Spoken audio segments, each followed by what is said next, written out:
Halo semuanya, welcome to my channel. Terima kasih sudah klik video ini. Ketemu lagi bareng aku Adele, dan di videoku kali ini aku akan melanjutkan untuk membacakan novel Bumi karya Terelie di episode ke-8. Untuk yang penasaran gimana kelanjutan ceritanya, langsung saja kita ke ceritanya.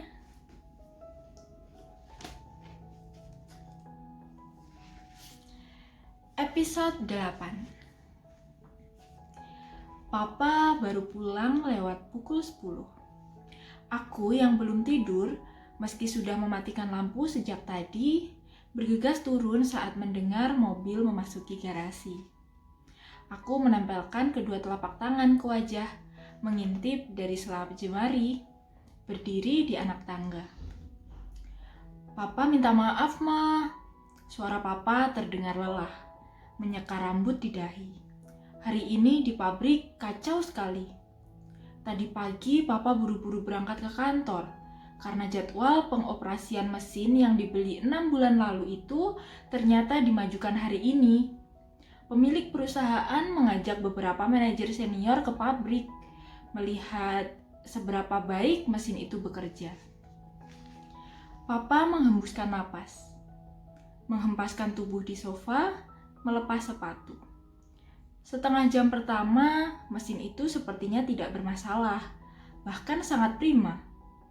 Tapi entah kenapa, persis saat kami akan kembali ke kantor, salah satu sabuk mesin terlepas.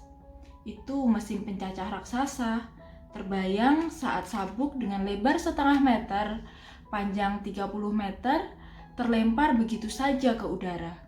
11 karyawan luka parah seketika. Dilarikan ke rumah sakit. Belasan lain luka ringan, terkena bahan mentah yang seperti peluru ditembakkan ke segala penjuru. Rombongan dari kantor beruntung ada di box terlindung kaca.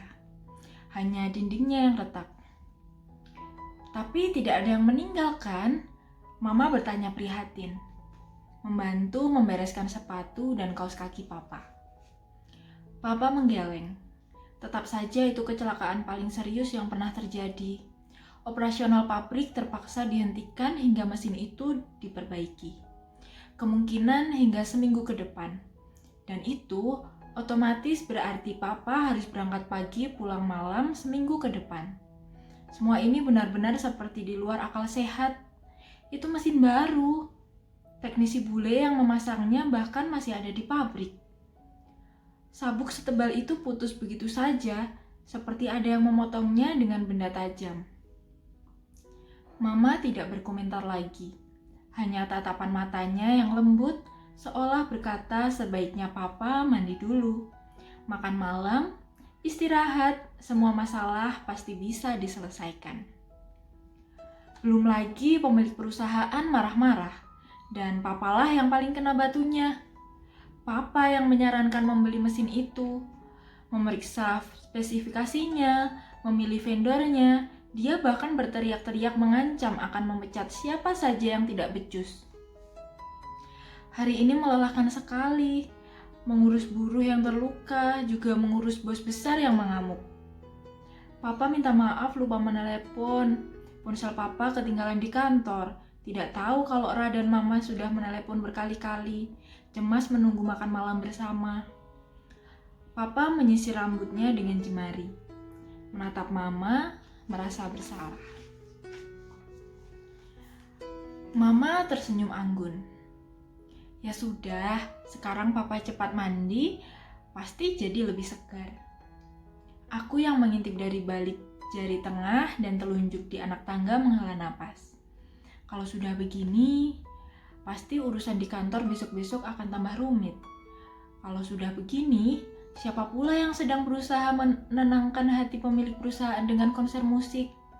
Aku beranjak naik ke lantai atas, kembali ke kamar. Papa sudah makan? Belum sempat, tepatnya tidak kepikiran. Mama sudah? Belum, hanya Ra yang sudah. Dia pura-pura mau pingsan bahkan sejak pukul 7. Anak itu semakin susah disuruh makan malam bersama. Suara bergurau Mama terdengar lamat-lamat, juga tawa Papa yang lelah. Aku pelan mendorong pintu kamarku. Aku menatap kamarku yang gelap, menyisakan selari cahaya dari lampu jalanan. Hujan deras terus turun di luar. Si Putih tidur meringkuk di pojokan kasur. Jam dinding berbunyi pelan detik demi detik. Aku menghela napas, melangkah ke ranjang sambil menatap cermin besar di meja belajar. Bukankah itu? Aku hampir berseru kaget. Remang cahaya lebih dari cukup untuk melihat pantulan cermin. Dan lihatlah, ada si hitam di cermin, tidur di dekat si Putih. Aku refleks menoleh ke atas ranjang. Tidak ada. Refleks kembali menoleh ke cermin. Tidak ada. Aku menelan ludah, melangkah lebih dekat ke cermin besar persis di samping ranjangku, memastikan aku tidak mungkin salah lihat. Aku tadi melihatnya di dalam cermin. Si hitam tidur di sebelah si Putih. Ini benar-benar ganjil. Aku menatap lamat-lamat cermin besar, yang sekarang hanya memantulkan apa yang ada di kamar.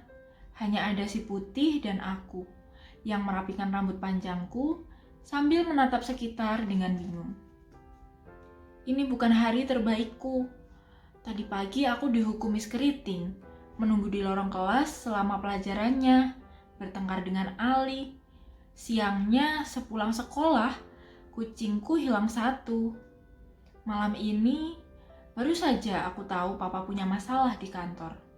Ditambah pula, aku jadi susah tidur.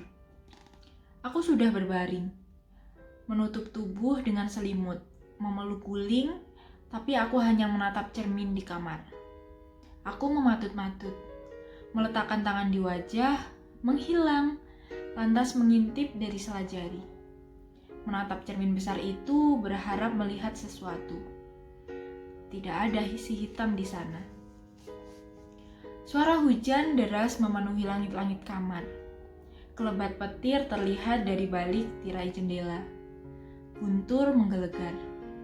Cahaya remang kamarku terlihat memantul di cermin besar. Temaram. Tidak ada apapun di sana. Aku menghela napas kecewa. Aku yakin sekali tadi melihat si hitam di dalam cermin. Hingga 1 jam berikutnya, tetap tidak ada apapun dan siapapun di cermin besar itu. Aku kelelahan dan jatuh tertidur. Pagi sekali, jam beker alami rumah kami, Mama sudah berteriak-teriak membangunkan. "Ra, bangun! Papa harus berangkat pagi. Ayo bangun!" Aku menguap, menyingkap selimut. Si Putih masih malas meringkuk di ujung kakiku. Teringat percakapan orang tuaku tadi malam, aku bergegas loncat dari ranjang. Aku harus membantu Papa, setidaknya dengan tidak merepotkan, membuatnya menungguku. Aku mandi dengan cepat, berganti seragam, menyiapkan tas sekolah, memastikan buku PR matematika itu kubawa. Lantas bergabung turun. "Pagi, Ra," Papa menyapaku. Papa sedang sarapan, tidak menyentuh koran pagi. "Pagi, Pa," aku langsung menyeret kursi. "Kamu mau sarapan apa, Ra?" "Nasi goreng saja, Ma." Mama menyendok nasi goreng dari atas wajan. "Bagaimana sekolah kamu kemarin?" Papa bertanya. "Seperti biasa, Pa." Papa mengangguk, tidak bertanya lagi. Aku bergegas menghabiskan sarapanku. Mama sibuk membereskan peralatan masak kotor. Sarapan cepat, 10 menit aku sudah melangkah di belakang Papa menuju garasi. Kucium tangan Mama dan 30 detik kemudian mobil yang dikemudikan Papa meluncur ke jalan raya. Sepanjang perjalanan, Papa lebih sering menelepon dan ditelepon. Aku bisa mendengar percakapan Papa karena ponsel Papa disetel menggunakan pengeras suara. Tentang buruh rumah sakit, apakah keluarga mereka sudah datang, Papa bertanya memastikan. Juga tentang mesin pencacah raksasa.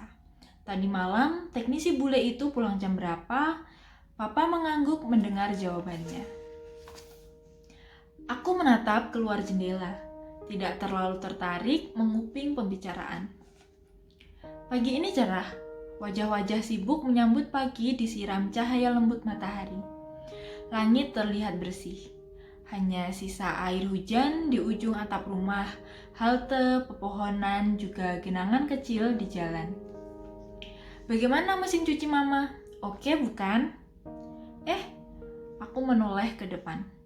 Kamu kemarin jadi menemani Mama ke toko elektronik? Papa bertanya, tersenyum.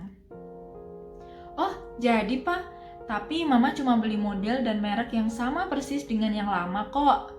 Kata Mama biar sama awetnya 5 tahun. Aku menyengir lebar. Papa mengangguk. Kamu hari ini pulang sore? Aku menggeleng. Tidak ada les, Pak. Pertemuan klub menulis juga ditiadakan. Mobil hampir tiba di sekolah. Dengan kesibukan baru Papa, hanya itu percakapan kami. Tidak sempat ada momen Papa memberikan petuah saktinya, meskipun kadang tidak nyambung. Aku bersiap-siap menyandang tas di punggung. Mobil merapat ke gerbang sekolah. Aku memajukan kepala, mendekat ke Papa. Semangat ya, Pak? Papa menoleh, tidak mengerti. Semangat buat apa? Pokoknya semangat aja, aku tertawa. Semangat ya, Pak? Papa diam sejenak, menyelidik, akhirnya mengangguk. Iya, kamu juga semangat ya. Dadah Papa, aku membuka pintu mobil, beranjak turun. Dadah Ra. Mobil segera meninggalkan gerbang sekolah. Aku menatapnya hingga hilang di kelokan jalan. Sejak aku sudah mengerti, aku tahu bahwa di keluarga kami juga ada peraturan tidak tertulis. Di luar peraturan Mama yang setebal novel itu. Papa tidak akan pernah membicarakan masalah kantor kepadaku. Juga Mama tidak akan pernah membicarakan masalah apapun di luar sana kepadaku. Mereka berjanji tidak akan melibatkanku yang masih kecil, sekarang sudah remaja, membuatku ikut memikirkan, cemas, mengganggu jam belajarku. Biarkan Ra menikmati masa-masa terbaiknya. Demikian penjelasan Mama yang aku tahu dari mengintip di balik sela jemari. Biarkan masalah-masalah itu hanya ada pada Papa dan Mama. Aku berlari kecil melewati lapangan sekolah yang masih sepi. Sepertinya aku orang pertama yang tiba di sekolah pagi ini. Aku menaiki anak tangga, menuju di lorong lantai 2 masuk ke kelas. Lengang. Aku menuju meja, meletakkan tas, melihat sekitar yang kosong dan melangkah ke lorong depan kelas. Sepertinya aku lebih baik menunggu teman-teman di sini sambil menatap lapangan sekolah. Mungkin asik menatap bangunan sekolah yang lengang. Pagi Ra, suara khas itu membuatku menoleh. Itu bukan suara Sally, itu suara Ali. Tapi sejak kapan si biang kerok ini ramah menegur orang lain? Biasanya dia tidak peduli. Jalan seradak seruduk, mencari masalah. Sejak kapan pula dia datang sepagi ini? Bukankah biasanya dia nyaris terlambat? Kamu tidak menjawab salamku, Ra. Ali menatapku sambil cengar-cengir. Tidak membawa tas, menepuk-nepukkan tangannya untuk membersihkan debu. Sepertinya dia habis melakukan sesuatu, habis memasang sesuatu, entahlah. Kamu sudah datang dari tadi, aku menyelidik. Setengah jam yang lalu, gerbang sekolah malah masih dikunci. Ali tertawa. Kamu belum menjawab salamku, Ra, tidak sopan loh, disapa baik-baik tapi malah dijawab dengan pertanyaan. Bodoh amat, jawabku, lalu kembali menatap lapangan. Bagaimana kabar kucingmu? Si hitam sudah ketemu. Aku refleks menoleh. Mematung sejenak, menatap Ali tidak mengerti. Si biang kerok itu tertawa, melambaikan tangan, melangkah masuk kelas. Oke teman-teman, itu tadi adalah cerita dari novel Bumi episode ke-8. Gimana? Menarik kan ceritanya?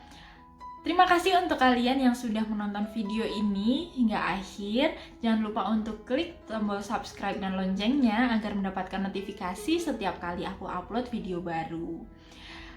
Aku harap kalian semua suka dengan video ini.